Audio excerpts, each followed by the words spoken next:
So we have on this channel spent some time looking for ancient pyramids in Europe. And we got our first lead in Bosnia, but those so-called pyramids turned out to be just hills. So, well, we have to cross out Bosnia as a location for ancient pyramids. And then I got a lead that took me to Greece, close to the city of Argos. There were supposed to be ancient Greek pyramids. So I went there and I noticed that this was just towers. So we kind of have to scratch Greece from this list too. So could it be that Europe just doesn't have any ancient pyramids?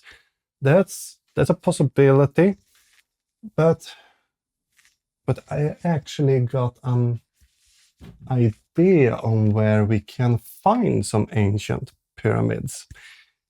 I think we need to head over to the airport.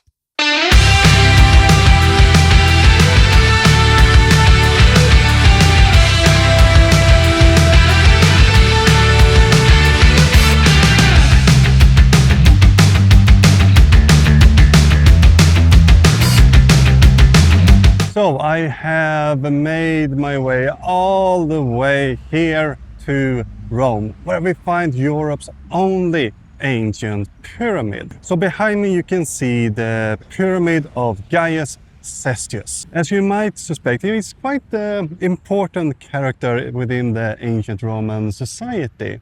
He was a praetor, a tribune of the plebs. He was also an important member in one of Rome's religious corporations. He served for some time as a septemvir for the Apollones, the religious corporation, or one of four religious corporation operating in ancient Rome. The pyramid was not built by Cestius himself, but it was upon his order. In his testament, Cestius stated that he wants this pyramid to be built outside of Rome, and it was supposed to be built in 330 days. And this was an important number for Cestius. And he left this construction project to his heir, that we can find out the name of if we read on the side of the pyramid. So on the side of the pyramid, we find two texts. Technically, there's three texts. Two of them are from the original construction of the pyramid.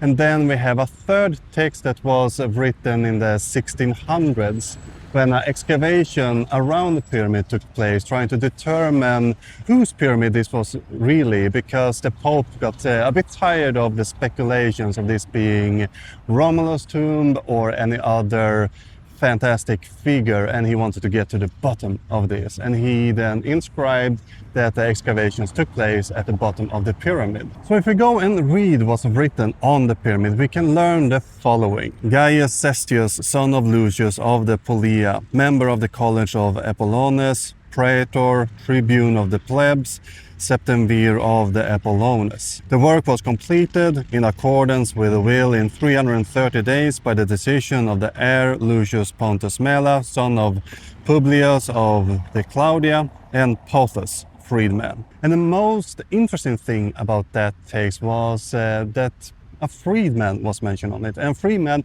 that's a Roman slave, and it seems to gain quite of importance for the family. So he was even mentioned in the text as one of those who constructed these monuments as Cestius wanted them to. And while this today is a very busy, intersection with a lot of traffic, this would not have been the case when the pyramid was constructed. Back then, this would have been countryside, nice, quiet. And the reason for why this was located in the countryside was due to Roman burial practice. You were not allowed to be buried inside the city. Therefore, he chose to build his pyramid outside on the countryside. But the city grew, and quickly the city had, eaten up his pyramid. And that's one reason why we actually have this pyramid preserved. You see, there were actually two pyramids in ancient Rome, but only this one survives to this day. And this is because it was incorporated into the city wall we see behind us, constructed between 271 and 274 CE in an attempt to defend the city of Rome itself. And this became a sort of, tower and part of the city wall, and therefore preserved to our days. We're not entirely sure when the pyramid was constructed, but most likely somewhere between 18 BCE and 12 BCE. It's not specified on the pyramid, but these are the most likely dates of the construction. And if we look a bit closer at the pyramid, we notice that it's not really that tall. It's only some 29 meters, not too shabby. And we also have to remember that in ancient Rome there were different laws regarding how pompous you can make your monuments and your graves. And this is a rather pompous, still would be classified as modest. But it's probably why it's not taller than this. And if we look closer, we're noticing that it has a bit of a different shape than the pyramids we see in ancient Egypt. And that's most likely because it's not modeled after the Egyptian pyramids. Now, you see, during Cestius' lifetime, Rome incorporated Nubia into their empire. And the Nubian pyramid have these very steep angles that we see in this picture, for example. And worth mentioning is that if we go to Alexandria, this would have been the preferred building style too.